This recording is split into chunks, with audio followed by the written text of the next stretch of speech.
Welcome to the new UI widget tutorials. This tutorial is about UI scaling.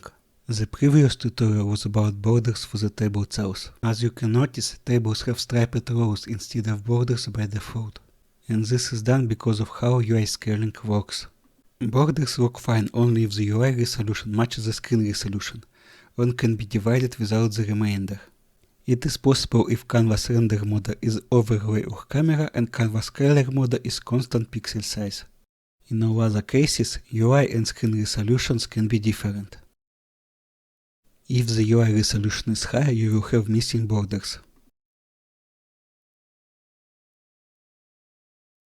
If the UI resolution is lower, you will have borders with different width.